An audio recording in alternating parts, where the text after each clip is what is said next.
All right, beautiful angels. So, for those of you who have been getting into Chat AI, I'm going to show you some acting today, some planning, and some legal stuff as well.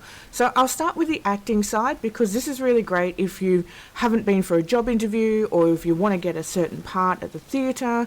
There's lots of different avenues that you can use. Perhaps you just want to build up some of your confidence when you're having a discussion with someone, or perhaps you want to be able to talk fluently when it comes to doing a speech or making a point to someone without hurting their feelings. So I'm going to do it based on an interview basis, and it's very, very easy. First, what we want to do is I'm going to actually copy the text into here and take you through it. So the first thing we want to do is we want to make sure that ChatGPT understands that we want it to act like a secondary part.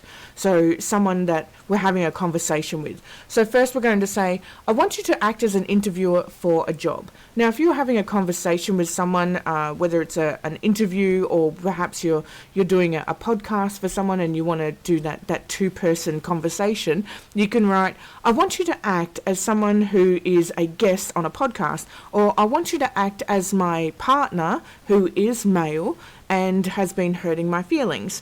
So you just ask ChatGPT to act as someone. And then from here, I want you to act as an interviewer for a job. I will be the job applicant and you will ask me the interviewer questions for the position. Now, I'm going to make this position just a cleaning job, as a cleaner. Now, if you want this prompt, it is available on the website that's in the description in the link, and you can click on there, go down to the bottom section, and it is all available in there. So we're doing a job interview. We just want it to ask us questions, and we're going to respond to it. This is really going to help a lot when it comes to, you haven't done it for a while, or perhaps you're like, look, I don't know what the questions are going to be. I might struggle with them. This is just a bit of preparation. So I want you to only reply as the interviewer. So I'm not asking it to give me any advice. Basically what it's going to do is it's going to tell me, what are possible prompts that I can prepare for. Do not write all of the conversation at once. I don't want it to keep writing and talking, okay? I want you to only do the interview with me, so with me as an individual, and ask me the questions and wait for the answers. Do not write explanations. Ask me the questions one by one like an interviewer does and wait for my answers. My first sentence is hi, so I'm setting up this whole criterion right here. Now we're gonna get the prompt. So what it's going to do is it's going to pretend that it's interviewing me for a job, and this is going to help set me up for this position, basically on what questions it may ask. So, as an interviewer, hi, thank you for joining us today. Let's begin with a few questions to get to know you better. First of all, can you tell me a little bit about yourself and why you're interested in the position of a cleaner?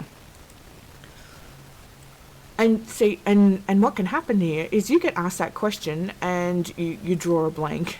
And you feel a bit foolish. You might blurt out something completely stupid. Like, it happens, okay? It happens. So, first, can you tell me a little bit about yourself and why you're interested in a position? So, I'm going to write, for the past, and it doesn't really matter about spelling, for the past 5 years, I have been a private cleaner working for myself, and I feel it is now time to expand out and work in a team environment. Okay? So I've told them a little bit about myself, that in the last 5 years I've been doing stuff, blah, blah, blah. Interviewer, that's great to hear, and you have experience as a private cleaner. Working in a team environment can offer new opportunities and challenges. What specific skills or qualities do you think make you a suitable candidate for the position as a cleaner? And this is where you can go, okay, so what kind of specific skills? Because if you get asked this on the spot, you just might get this verbal diarrhea and like, so what specific skills and qualities do you think you have suitable as a candidate for this position as cleaner?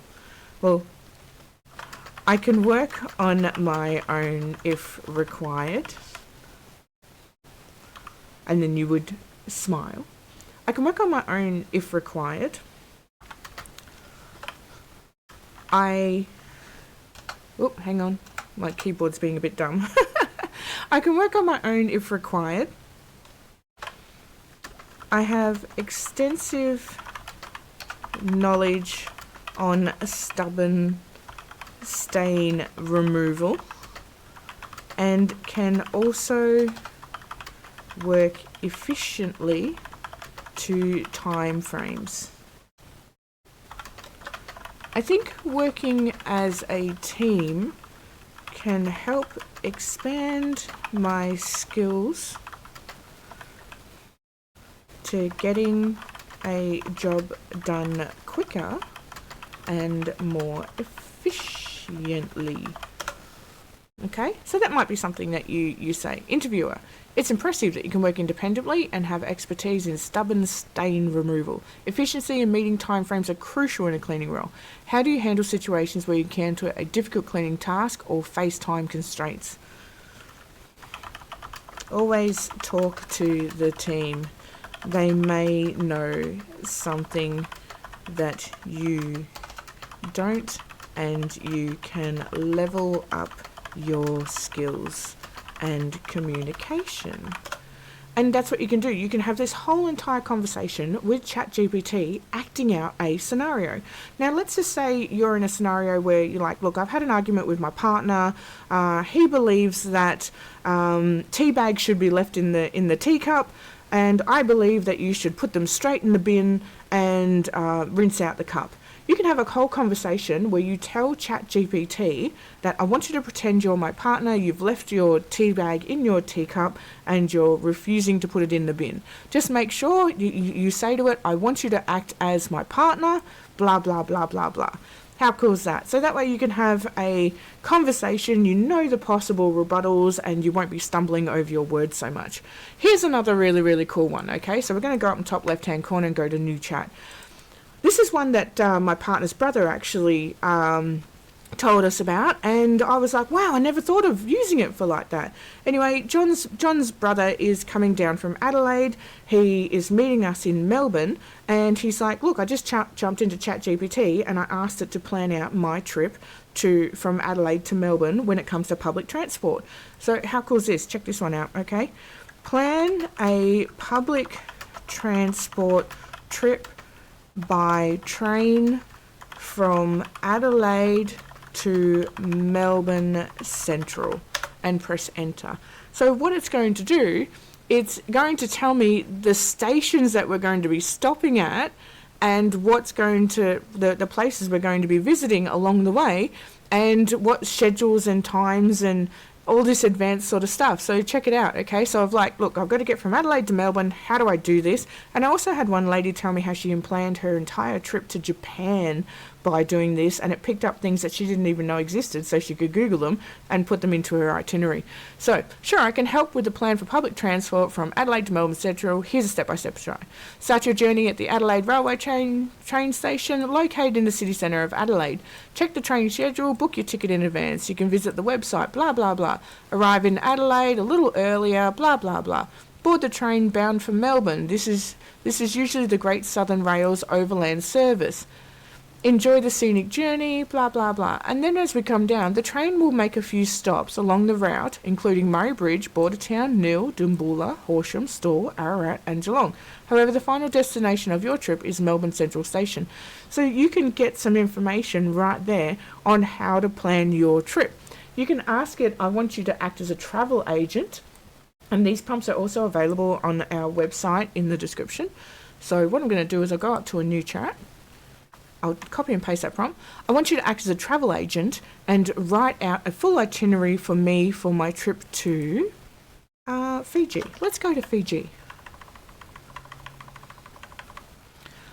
For my full trip to Fiji with these events occurring on these dates, and you would put in your dates. Now, if you don't have any dates or events, for my trip to Fiji, include events that are thrill-seeking, and press enter. And it's going to give me some prompting ideas for Fiji. How cool is that? So it's pretending to be a travel agent, and it's going to say, look, first we're going to arrive in Nadi. I don't know where that is. Land in Nadi, blah, blah, blah. And then we're going day 2, we can go jet skiing and parasailing. We can go zip lining and ATV off-roading, whitewater rafting, shark diving and snorkeling.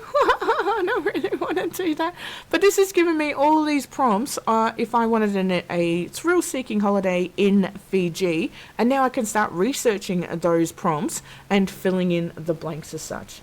Now here's another really cool one as well, and I have used this one several times myself.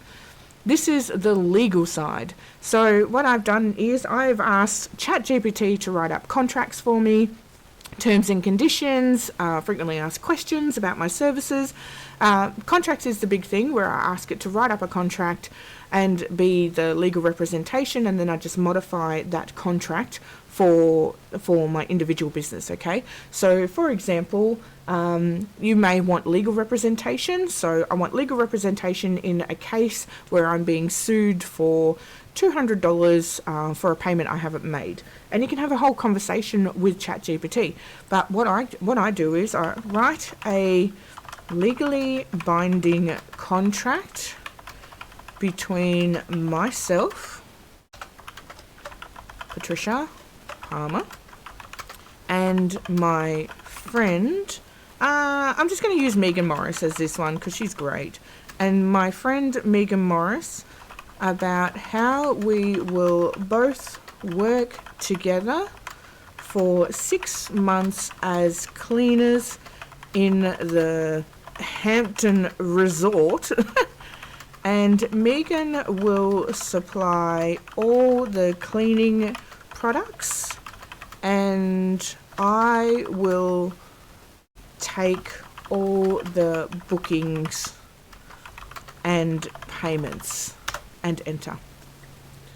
Okay, and now what it's going to do is it's going to write up this legally binding contract, and I'm going to be able to fill in the blanks. So name, address, blah, blah, blah.